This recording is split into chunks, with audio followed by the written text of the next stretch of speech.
guys, welcome to the channel for a new battle report. So this is, I have at the moment 4 tournaments that I play at the same time, so it's kind of hard to keep it up with battle report and to be able to fit all the games in my schedule.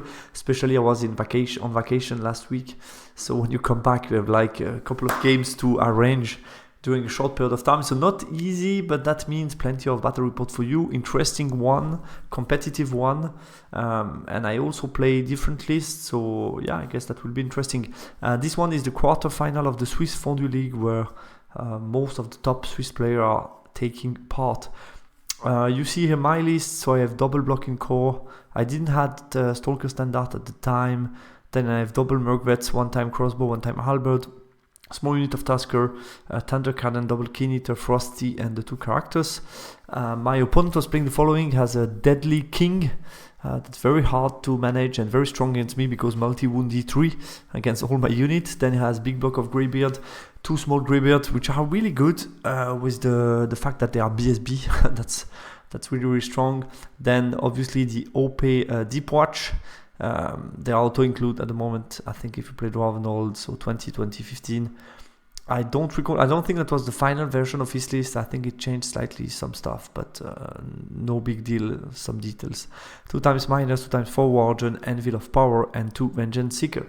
We played Spoil of War for this game and Spearhead as deployment. I have Slay the Beast. I need to kill his Anvil or his King, I guess, and he has 10 firm. He needs to make sure that both his Vengeance Seeker survive the end of the game. Matchup analysis quickly. Lots of combat unit, unmanageable King. I think for me it's pretty hard to kill this guy. He's too strong, he has a 1-up, it's very tanky and strong output, so kind of hard to kill this guy. I need to strike against the unit and beat him on combat, but he is in block that are bodyguards, so that's kind of a hard task for me to do. But the good news is we play Spoil of War, and Spoil of War means no map control, so I could avoid combat and try to play it smart. Secondary, kill the Anvil, I think is doable, probably the best out of my 3 potential secondaries, so I was quite happy with that. And I think his is easy to win. You could just hide 2 Seekers and play without them. Pass to victory for me. Use range damage, get time, and maybe find an opening in combat. But obviously I have range damage, he doesn't, so I can play on that advantage and try to get a small win. And for the one overall, I think it's the opposite. Try to engage, create some chaos on the map. Starting could be good, but at the same time the central Spearhead as well. So we'll see who chooses what. And for me, the first priority with range damage is to strike against the Deep Watch to delete the Presbyte ranks. And also, since they have the ward save, but only against melee attack, it makes sense to target them with range damage. Estimation, it's playable, would be negative if we had something like a center with map control. Deployment-wise, Paul won the role for side, and he elected to be the attacker, which surprised me a bit. So I had the chance to give him the top side and especially to pick the central Spearhead, mainly, as you can see, to avoid him using it to be closer to me. So that's perfect. And then he elected to drop everything for first turn, which I was really happy with, because then I can optimize my own deployment. He went on both sides. You have Flame Warden, Greybeard, then in the center you have here the 3 unit of Deep Watch. Here you have the Vanguard in Greybeard, the Anvil, and Vengeance Seeker on each side. On my side, I put some stuff on the weak flank. I didn't want him to be able to push towards me straight, so I put some stuff on the weak flank, Tusker and Frosty. Then I have my Keen Eater in the back, in position to zone his miner. Here I have my Mergvets with Halberd that Vanguard, my 2 big blocks, and here the crossbow guy that are ready to shoot. On his turn 1, yeah, Paul is trying to play it smart. So it will be really a game about who is the smartest of us 2, basically. He tries to avoid me, avoid my shooting, and basically goes for the left flank and try with quite a funny configuration of block of dwarf running after themselves. And basically tries to tell me, I know your Tusker are blocked and I'm going to catch them at some point and get those points, and that would put me on the edge. I think for me, what I can regret here is not having deployed the Tusker in like a position like that, which allows me quickly to exit the zone if I want to. So I think that was possible to deploy slightly different with still the same idea of going a bit to the left, but then with the possibility to moving towards the right if I need to. So I think here I could have done some things slightly better. Magic, you get -1 to wound on Seeker, distracting, get dispel, and that's it. Shooting did nothing on my Tusker. It was within 18, my turn 1. Yeah, I refund myself, try to block all possibilities here. Again, his miners, basically, all of that is impossible. Then he can try to, basically the last spot that he has is this one, which I'm going to accept. I push hard right flank, I use the bruiser to block this zone. I'm just waiting, moving a bit forward my shooters, and that's it. Magic Face, I get Rain of Fire on this guy, trying to kill him. I managed to do 2 wounds, but then I miscast Amnesia, so I lose the spell turn 1, which is very bad news. And shooting, I managed to do 1 wound on the Seeker on the left, which was, I think, a short range. Cannon kill one of the Deep Watch, and I will say it straight, I didn't move much my cannon, even after miners go out, and I think I should have moved forward as soon as the miners are out.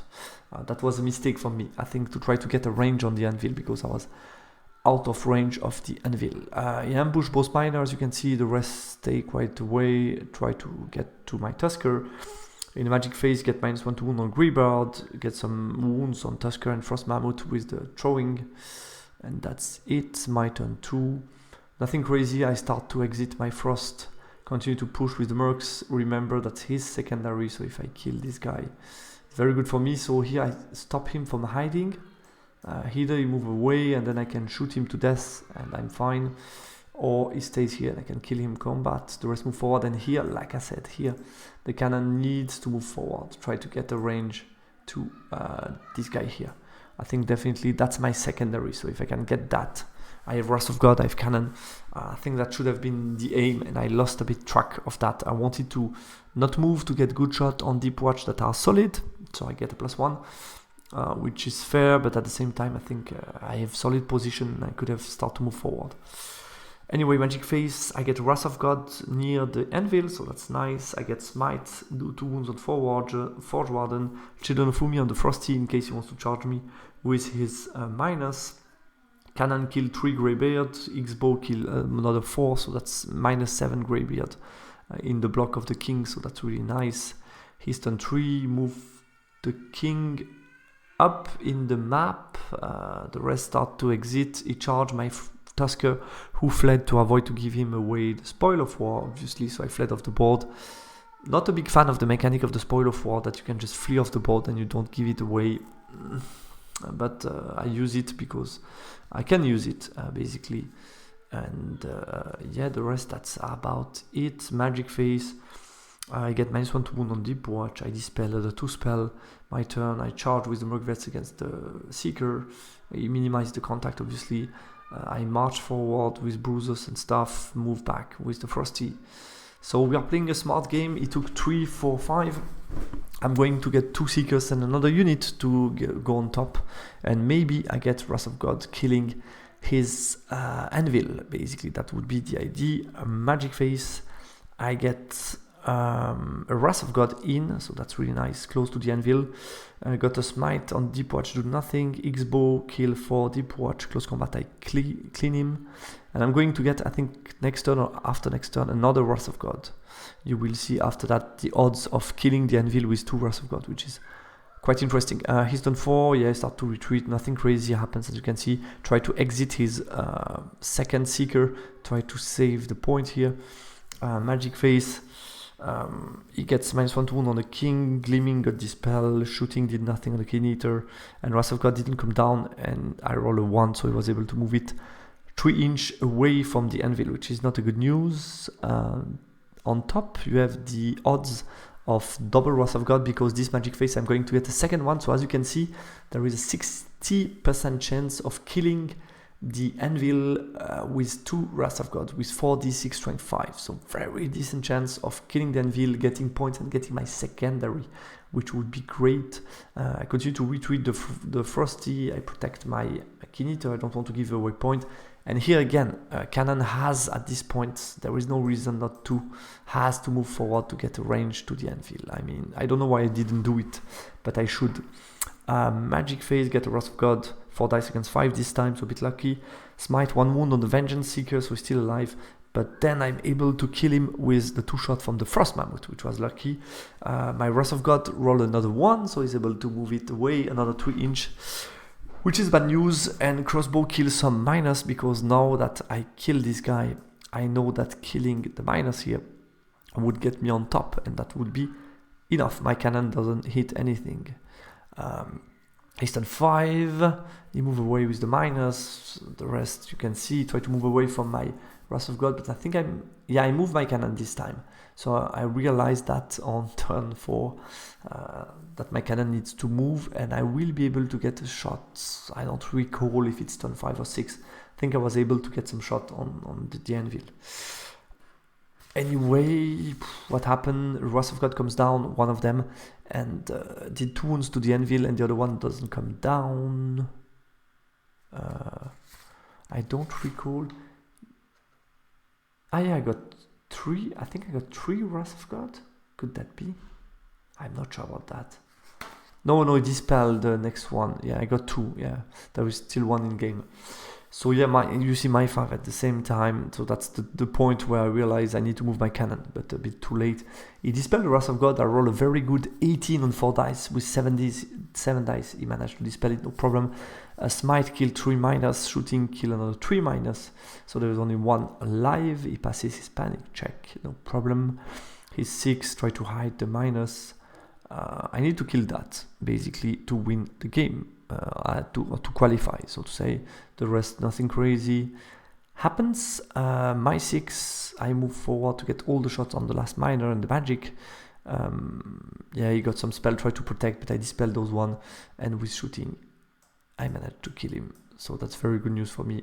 I didn't need anything else, and the Wrath of God here doesn't come down, so I'm not getting the anvil. And that's the end of the game, so yeah, I'm on top. I still didn't need to finish the miner, I think, 120 less, that's 360, that was still enough. So I didn't need to finish the miners, but that was the best target. And I just qualify to the semi-final on battle point, which is enough. So, like I said, we tried both to play it smart. I was able to play it smarter than Paul this time. Yeah, close game, no tense combat, both players trying to win on a small margin to qualify. Deployment, I think he didn't make the right choice. I think he should have picked the central spearhead. Obviously, on Spoil of War, he argued that on Spoil of War to rush me is harder, and I agree with that. But still, I mean, how do I manage the king inside the Deep Watch? I think he can apply more pressure with this guy and then have the block as a counter charge behind. Would have been really hard for me. DH secondary, I think that should be Paul Main's regret. I think both of us didn't play well the secondary, but he should have just hide the Seeker and that's it. He wins his secondary and start the game at 11-9. So I didn't get why he tried to play with them. No need to engage late on. I had the possibility to activate late on if I would need more battle point, but here I didn't need to. Knowing to lose Rain of Fire on turn 1 in which was a crucial spell in this game. Seeker, I think, way too exposed on his side, and on my side, I didn't play my cannon well enough. Should have been sooner in range of the anvil, and I think that cost me as well the point of the anvil and the secondary. And Wrath of God, a bit disappointing. I mean, one moved 2 times after falling down and finally doing 2 wounds, and the other one never came down, so that was a bit disappointing. Quite happy about the work from cannon and crossbow on the infantry. I think I was able to reduce him enough that the push, as soon as the more the game went on and I killed models, the more it was impossible for him to come towards me. So guys, that's enough. I'm qualified for the semi-final, which means more game to play, which is a bit stressful for my agenda, but looking forward to play the semi-final, which surely will be interesting. And yeah, I would say as a conclusion, that's a bit the downside from those solo knockout phase tournament, is that you can play on a very tight margin.